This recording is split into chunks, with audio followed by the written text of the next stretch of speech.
Bom dia, galerinha! E na nossa aula de ciências de hoje, da professora Maiara, nós vamos falar sobre taxonomia. Taxo o quê, professora?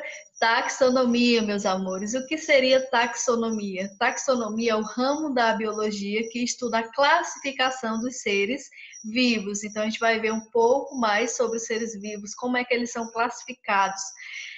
E o que é classificar, professora? Como é que eu classifico alguma coisa? Gente, classificar nada mais é do que agrupar, é formar grupos obedecendo alguns critérios que você estabelece. Por exemplo, observe aqui a setinha onde eu estou apontando.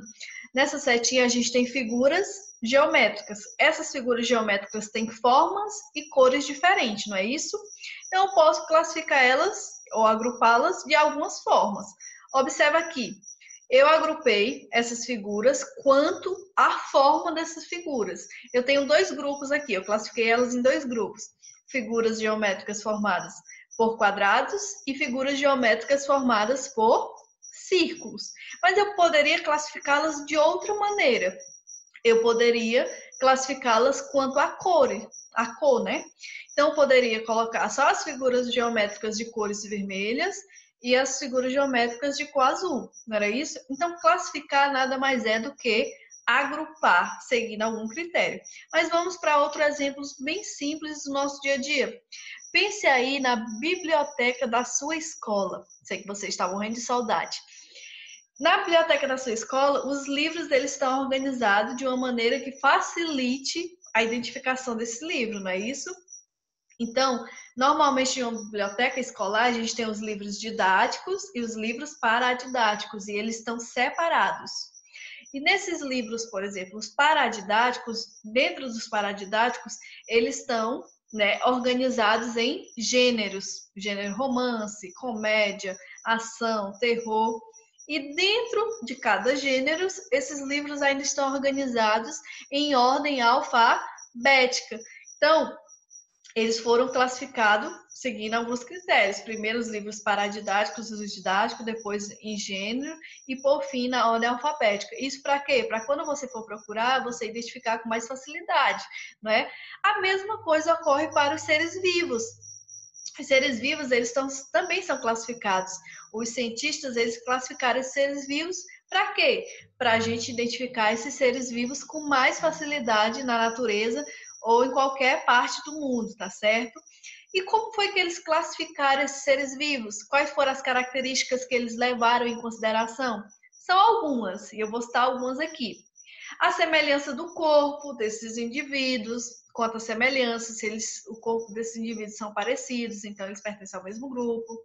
Quanto ao funcionamento e desenvolvimento desse organismo, quanto ao modo de reprodução, se o feto se desenvolve dentro da barriga da mãe ou externamente, quanto à semelhança entre os genes, ou seja, o DNA, a semelhança de DNA, tá certo? Então, essas são algumas características que os cientistas eles usaram como critério para classificar os seres vivos. Mas vamos aqui a essa imagem. Uma imagem bem simples, né? Então, vamos classificar agora esses indivíduos dessa imagem. Aqui eu posso classificar inicialmente como um grupão maior, que são os seres vivos. Então, aqui essa árvore é formada por seres vivos. Depois, eu posso classificar esses seres vivos, né, em grupos menores, seguindo outros critérios. Aqui, se vocês observarem, a gente vai ter nessa imagem plantas e animais. Então, posso dividir esse grupo de seres vivos já em outros dois grupos, que são as plantas e os animais, não é isso? Então, aqui as plantas e os animais. Já classifiquei seguindo outros critérios. Eu posso novamente dividir esse grupo. Se eu pegar aqui o grupo dos animais, o galho 2 e o galho 3, se você observar onde eu estou apontando com a setinha. No grupo dos animais, eu posso dividir esses animais em animais vertebrados e invertebrados. O que é isso, professora? Do que é que a senhora está falando? Gente, aqui no galho 2, a gente tem o grupo dos Invertebrados. O que são animais invertebrados? Que não tem coluna vertebral e nem crânio. É isso que classifica o animal invertebrado. Normalmente esse animal ele tem o corpo mole, mas isso não é um critério, né? E a gente tem ainda o grupo dos vertebrados, que são animais sem coluna vertebral e crânio. Então, tinha um grupo de seres vivos. Esse grupo de seres vivos, eu dividi ele em dois grupos menores, que foram as plantas e os animais. Dentro dos grupos dos animais, usando outro critério, eu classifiquei ele em dois outros grupos, que foram os grupos dos invertebrados e dos vertebrados. Então, classificar nada mais é que isso, você pegar um grupo de seres vivos e ir seguindo alguns critérios, colocando esses indivíduos em determinados grupos. E como foi que os cientistas fizeram? Eles classificaram os seres vivos nas seguintes categorias. O grupo mais abrangente, né? Por exemplo, o grupo de seres vivos lá, foi olha aqui a imagem, o reino. Então, os grupos com características mais abrangentes, né, são os reinos. Por exemplo, os reinos. Tem o reino animal, o reino vegetal. Então, o reino animal são todos os animais, né?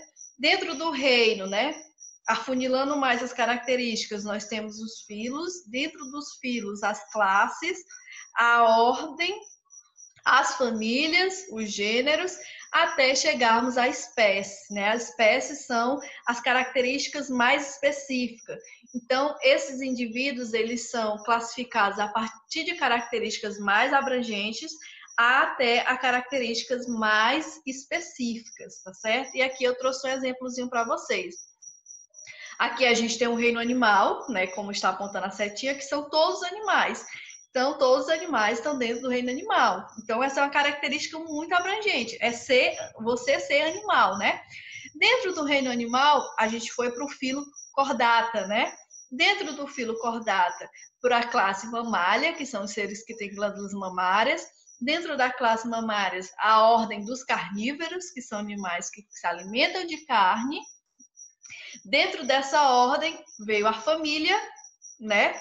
Que a gente tem aqui 3 famílias, se vocês observarem, que são os felinos, os canídeos e os ucídeos, que são cães, gatos e ursos. E dentro dessas famílias, a gente tem as espécies, tá certo? Então, a gente vai desde as características mais abrangentes até as características mais específicas e chega até as espécies. Professora, mas o que é espécie? Como é que eu posso classificar 2 indivíduos da mesma espécie? Gente, espécie, né? Quando é que eu tenho 2 indivíduos da mesma espécie? E aí? Espécie, quando é que você sabe que eles são da mesma espécie? Quando esses 2 indivíduos eles conseguem cruzar, ou seja, se reproduzir entre si e gerar descendentes férteis, tá certo? Aqui eu tenho 3 imagens.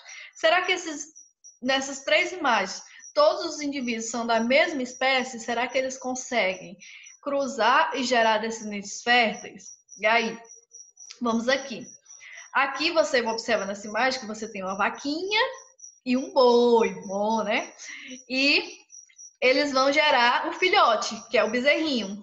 Então, eles conseguiram cruzar e gerar um descendente fértil. Por quê? Porque esse bezerrinho vai crescer e ele vai conseguir se reproduzir novamente e gerar outros descendentes férteis. Então, aqui eu tenho indivíduos da mesma espécie, a vaca e o boi. A diferença é que são de sexos diferentes, né? Já aqui, eu tenho o cavalo e o jumentinho, muito conhecido por nós, né, na nossa região, o jumentinho. Eles conseguem cruzar entre si, eles conseguem se reproduzir entre si. Contudo, eles vão gerar o famoso burro, né, que a gente conhece também. E esse burro, ele não é um descendente fértil, né? Então esse burro ele não vai mais conseguir se reproduzir, não vai gerar filhos, né? Isso por quê? Porque os seus pais não eram da mesma espécie. Eu tinha um cavalo e um jumentinho que eram de espécie diferente. Então, o filho deles não era um descendente fértil. Se eu pegasse aqui um cavalo e uma égua, que são da mesma espécie, eu ia ter um filho fértil, que conseguiria se desenvolver, tá certo? Então, para ser da mesma espécie, os 2 indivíduos eles conseguem cruzar e gerar descendentes férteis. Não esqueçam disso. E aí, Cada espécie diferente, cada espécie na natureza, ela vai ter um nome. Para que esse nome, professora? Para melhor identificar. Porque assim, os indivíduos, os seres vivos, eles, dependendo da região, eles têm nomes diferentes, né? E o nome científico, não. O nome científico, ele vai ser sempre o mesmo em qualquer lugar do mundo, tá certo? Então, eles colocam esse nome científico para, em qualquer lugar do mundo, você saber que é aquele determinado nome. E esse nome, ele segue alguns critérios. Como é que você escreve esse nome? Esse nome é um nome binominal. Vamos lá para o português, né? O que é o nome binominal, professora? É o nome composto, que tem duas palavras, tá certo? Tem duas palavrinhas. Então, se você observar aqui no exemplo, o Felis catus, que é o gato doméstico, né? O nosso gatozinho da nossa casa. Esse Felis cactus, né? Ele é formado por duas palavras, o Felis e o Catus. Então, tem outras regrinhas. Esse nome científico, ele sempre deve estar em itálico, tá certo? Quando ele é digitado, normalmente no nosso livro didático ele vem em itálico, ou quando você escreve no seu caderninho, né? Quando ele é manuscrito, ele deve ser sublinhado, que é uma característica do nome científico. A primeira palavra do nome científico é sempre o gênero ao qual aquele indivíduo pertence, e a segunda palavra, a espécie a qual ele pertence. E o gênero, a primeira letra sempre vai ser maiúscula e o restante vai ser minúsculo, o restante das letras das outras palavras, certo? Então não esqueçam, o nome científico é para quê? Para identificar os seres vivos em qualquer lugar do mundo. Vai ser itálico ou sublinhado, vai ser um nome composto, né? O primeiro nome representa o gênero, o segundo a espécie, e o gênero, a primeira letra sempre é maiúscula, tá certo? Não esqueçam disso.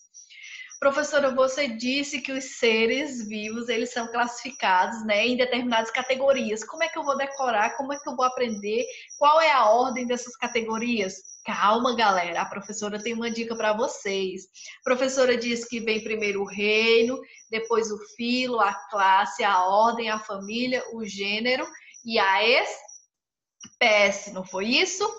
Então, vamos, como é que a gente vai aprender isso? Tem uma frase bem simples que vai ajudar vocês. Rato frito com orégano fica gostoso. Experimente.